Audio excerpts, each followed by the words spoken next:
നിരവധി മാറ്റങ്ങളോടെ സൗദിയിൽ city bus സേവനം തുടർന്നു വരുന്നുണ്ട്. നിരവധി യാത്രക്കാരെയാണ് സേവനം ആകർഷിച്ചു വരുന്നത്. സിറ്റി ബസ് സേവനം ഏറെ പ്രയോജനപ്പെടുത്തുന്നതിന്റെ തെളിവാണ് കഴിഞ്ഞ 3 മാസത്തിനുള്ളിൽ ഏകദേശം 23 ദശലക്ഷത്തിലധികം യാത്രക്കാർ സഞ്ചരിച്ചുവെന്ന റിപ്പോർട്ട്. വിവിധ സൗദി നഗരങ്ങളിലൂടെയുള്ള പൊതു ബസ് ഗതാഗത പദ്ധതി യാത്രക്കാരുടെ എണ്ണത്തിൽ കുത്തനെ വർധനവ് രേഖപ്പെടുത്തിയിട്ടുണ്ട്. 15 നഗരങ്ങളിലായി വ്യാപിച്ചു കിടക്കുന്ന നെറ്റ്വർക്കിലൂടെയാണ് ഇത്രയധികം യാത്രക്കാർ സംവിധാനം പ്രയോജനപ്പെടുത്തിയതെന്ന് ട്രാൻസ്പോർട്ട് ജനറൽ അതോറിറ്റി പുറത്തിറക്കിയ ത്രൈമാസ കണക്കുകൾ വ്യക്തമാക്കുന്നു.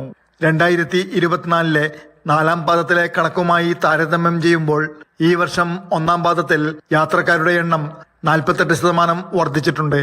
റിയാദിൽ യാത്രക്കാരുടെ എണ്ണം 15 ദശലക്ഷത്തിലധികം കവിഞ്ഞു. മക്കയിൽ 4 ദശലക്ഷത്തിലധികവും, മദീനയിൽ 1.3 ദശലക്ഷത്തിലധികവും, ജിദ്ദയിൽ 1.1 ദശലക്ഷത്തിലധികവും യാത്രക്കാരാണുണ്ടായത്. Jafar Ali Palakkode, Mathrubhumi news, Jeddah.